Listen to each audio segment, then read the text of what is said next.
अस्सलाम वालेकुम dear students. I hope कि आप बिल्कुल खैरियत से होंगे।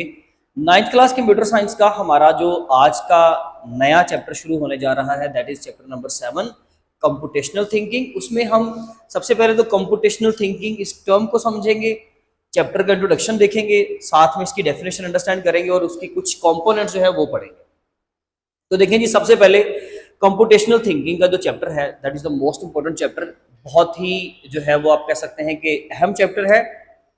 लॉन्ग क्वेश्चन, शॉर्ट क्वेश्चंस, बहुत सारा मटेरियल जो है कल को आप देखेंगे जब पेयरिंग स्कीम इसकी बन के आएगी तो आपको चैप्टर नंबर 7 में बहुत सारा कंटेंट जो है वो कवर करना होगा और इतना आसान भी नहीं है, इसलिए बड़े ही फोकस्ड रह के पहले लेक्चर से लेकर इसको अच्छे तरीके से आपने समझने की कोशिश करनी है। अगर बेसिक्स सही बन जाएंगे, बेस सही बन जाएगी इस चैप्टर की, तो डेफिनेटली आगे जाके हमें आसानी होगी। कंप्यूटेशनल, अगर हम सिर्फ कंप्यूटेशन की बात करें ना, तो कंप्यूटेशन का वर्ड जो है एक्चुअली इसका मतलब होता है जब हम कोई प्रॉब्लम सॉल्विंग प्रोसेस यूज करते हैं, यानी कि प्रॉब्लम सॉल्विंग करना या कैलकुलेशंस परफॉर्म करना, कंप्यूटेशंस करना, यानी कि कैलकुलेशंस की बात हो रही है ना, तो कैलकुलेशंस को परफॉर्म करना उसको बोलते हैं कंप्यूटेशन करना।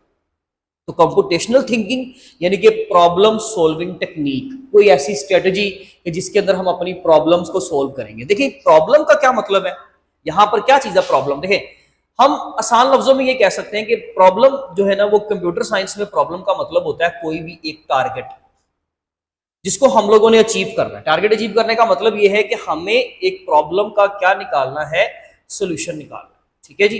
तो किसी भी प्रॉब्लम को सोल्व करने के लिए जो हम स्ट्रेटजी यूज करेंगे, जो हम उसके लिए मेथड यूज करने वाले हैं, जो प्रोसेस यूज करेंगे, वो हम पढ़ेंगे अपने कंप्यूटेशनल थिंकिंग के चैप्टर नंबर 7 के अंदर।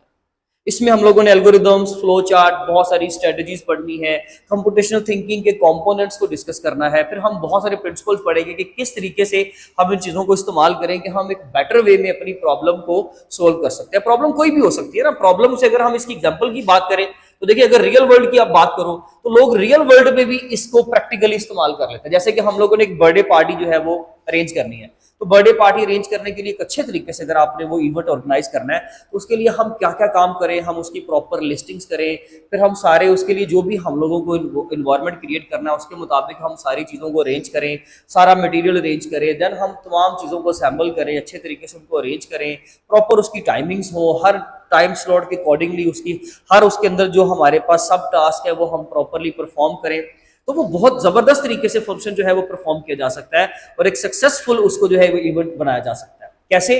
अगर हम कंप्यूटेशनल थिंकिंग यूज करेंगे, यानी कि कोई बेटर स्ट्रेटजी यूज करेंगे।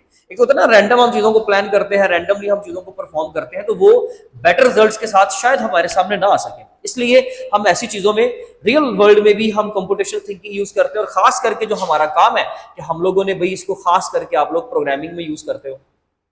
ठीक है, जितनी भी कंप्यूटर प्रोग्रामिंग हम इस्तेमाल करेंगे उसमें हम लोगों ने इसी कंप्यूटेशनल थिंकिंग की स्ट्रेटजी को यूज करना है, या फिर हम लोग इसको डाटा साइंसेस के जो है वो फील्ड के अंदर इस्तेमाल करते हैं जहां पर हमारे पास ह्यूज अमाउंट के अंदर डाटा होता है और हम लोगों ने उसमें से यूजफुल डाटा को जो है वो क्या करना है जी, कैप्चर करना है और उस यूजफुल डाटा से हम लोगों ने रिजल्ट्स बनाने हैं, प्रेडिक्शंस बनानी है। तो इस तरह की चीज़ों में भी हम इसको इस्तेमाल करते हैं, किसको, कंप्यूटेशनल थिंकिंग को। या फिर आर्टिफिशियल इंटेलिजेंस का जो है हमारे पास फील्ड है, तो आर्टिफिशियल इंटेलिजेंस के फील्ड में भी हम लोग कंप्यूटेशनल थिंकिंग यूज करते हैं। लेकिन मैं इसको बहुत ज़्यादा बढ़ाना नहीं चाह रहा, हम इंशाल्लाह जैसे जैसे टॉपिक्स आते जाएंगे उसकी प्रैक्टिकल एप्लीकेशन साथ साथ डिस्कस करते जाएंगे। फिलहाल के लिए ये था पूरा आपका चैप्टर नंबर 7 का कंप्यूटेशनल थिंकिंग के वर्ड की एक्सप्लेनेशन और साथ में एक ब्रीफ इंट्रोडक्शन कि हम लोगों ने एक्चुअली इसमें पढ़ना क्या क्या है। हम अगर इसकी सबसे पहले डेफिनेशन की बात करें तो कंप्यूटेशनल थिंकिंग यानी कि सीटी is a problem solving process, यानी कि ये एक सिंपल प्रॉब्लम सॉल्विंग टेक्निक है। It is not a hardware, ना ये कोई सॉफ्टवेयर है, ये जस्ट एक स्ट्रेटजी है, एक टेक्निक है जो हम फॉलो करेंगे that involves a set of skills, जिसके अंदर हमारे पास सेट ऑफ स्किल्स हैं, टेक्निक्स हैं, किस लिए, to solve the complex problem. यानी कि हमारे पास जो बिगर प्रॉब्लम होगी ना, जो हमारे पास कॉम्प्लेक्स प्रॉब्लम होगी, उन कॉम्प्लेक्स प्रॉब्लम्स को सोल्व करने के लिए हम लोग क्या यूज करते हैं, कंप्यूटेशनल थिंकिंग का प्रोसेस यूज करते हैं। ये एक स्ट्रेटजी है, एक टेक्निक है, जस्ट एक समझ लीजिए कि कॉन्सेप्चुअल मॉडल है जो हमने इस्तेमाल करना है अपनी टफ चीजों को, प्रॉब्लमेटिक चीजों को, हार्ड चीजों को सोल्व करने में। बहुत ही सिंपल सी बात, ठीक है जी। In a way that techniques to solve complex problems in a way that can be executed by a computer, यानी कि जो चीजें आपके कंप्यूटर के जरिए से फिर इजीली जो है वो की जा सके, यानी कि उनको प्रॉपरली सोल्व किया जा सके। अगर हम एक बिगर प्रॉब्लम को अगर हम स्मॉलर प्रॉब्लम के अंदर कन्वर्ट कर लेंगे ना तो उसका मेथड जो है उसको सॉल्व करने का वो जरा इजी हो जाता है। उसके लिए हमारे पास ना 4 कंपोनेंट है कंप्यूटेशनल थिंकिंग के, जो हम बारी बारी पढ़ेंगे। डीकम्पोजिशन है, पैटर्न रिकॉग्निशन है, एब्स्ट्रैक्शन एंड एल्गोरिदम्स। डीकम्पोजिशन के अंदर हमने क्या करना है, यही जो हम अभी पढ़ रहे थे कि हम लोगों ने एक बिगर प्रॉब्लम को स्मॉलर प्रॉब्लम्स के अंदर, सिंपलर यूनिट्स के अंदर कन्वर्ट करना है, ताकि उसको मैनेज करना, उसको उसका कोड करना, उसको जो है हल करना हमारे लिए आसान हो जाए, उसको हम बोलते हैं डीकम्पोजिशन। यानी मैंने जैसे अभी आपको एग्जांपल दी, आप बर्थडे पार्टी की एग्जांपल लेने के, जब हमने अपने सारे कामों को छोटी छोटी लिस्ट बनाई उनकी, और हर काम को अलग अलग से टीम से या अलग अलग इंडिविजुअल पर्सन से हम लोगों ने उसको परफॉर्म करवाया, हर चीज अलग अलग से होगी तो वो अच्छे तरीके से आंसर जो है वो देगी आपको। नंबर 2 पे पैटर्न रिकॉग्निशन। हम जैसे ईमेल्स में पैटर्न, हमारे पास हंड्रेड्स ऑफ ईमेल है, हम उसमें एक पैटर्न रिकॉग्नाइज करते हैं कि जी हर ईमेल में एक यूजर नेम होता है, डोमेन नेम उसमें एक होता है, और एक इसमें सिंबल होता है जी आपका @, का।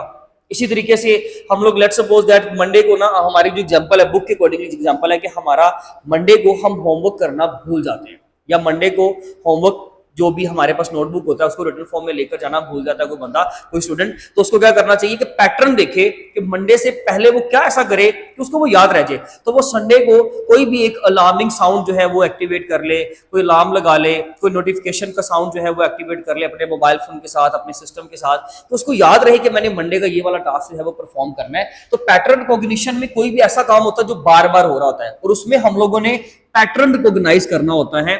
ये भी एक प्रॉब्लम जो है वो प्रॉब्लम सॉल्विंग स्ट्रेटजी है कि जब हम, अगर लेट्स सपोज मेरे पास इतनी सारी प्रॉब्लम्स हैं लेकिन इनमें सब में ना एक पैटर्न है, अगर मैंने इन दोनों के दरमियान, इन तीनों के दरमियान इसको सोल्व कर लिया ना, तो यही पैटर्न अगर आगे चल रहा है तो वही सोल्यूशन भी सब पे इंप्लीमेंट हो जाएगा। मैंने सोल्यूशन निकाला 3 का, लेकिन उसको मैं इंप्लीमेंट कर दूंगा 3000 के ऊपर। क्यों? क्योंकि उनके अंदर कोई एक खास पैटर्न है।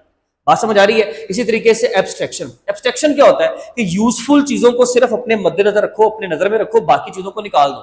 जैसे कि मेरे पास जो भी यूजफुल इंफॉर्मेशन थी वो मैंने कैप्चर कर ली, और बाकी जो मेरे पास अननेसेसरी डिटेल्स है ना वो मैंने एक प्रॉब्लम में से निकाल देंगे, तो फिर प्रॉब्लम को सोल्व करना आसान हो जाएगा। जैसे कि अगर हम एक रोड मैप सर्च करते हैं तो उसमें बिल्डिंग्स कौन सी है, पाथ्स कौन से हैं, हम ये चीज सर्च नहीं करते, हम ये देखते हैं कि यार मैंने डेस्टिनेशन कहां तक पहुंचना है, बेस्ट पाथ कौन सा है, बस ठीक है।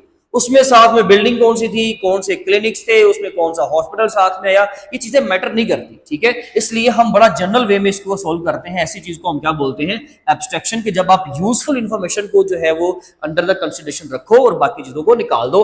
एल्गोरिदम्स, ये बेसिकली प्रॉब्लम सॉल्विंग की एक ऐसी स्ट्रेटेजी है जिसमें हम सेट ऑफ स्टेप्स क्रिएट करते हैं, बहुत सारी स्टेप्स क्रिएट करेंगे एक प्रॉब्लम को सोल्व करने के लिए, छोटे छोटे स्टेप बनाएंगे, उन स्टेप्स को क्या करते जाएंगे, एग्जीक्यूट करते जाएंगे, और हम फाइनली अपने टारगेट यानी कि अपने डेस्टिनेशन तक पहुंच जाएंगे।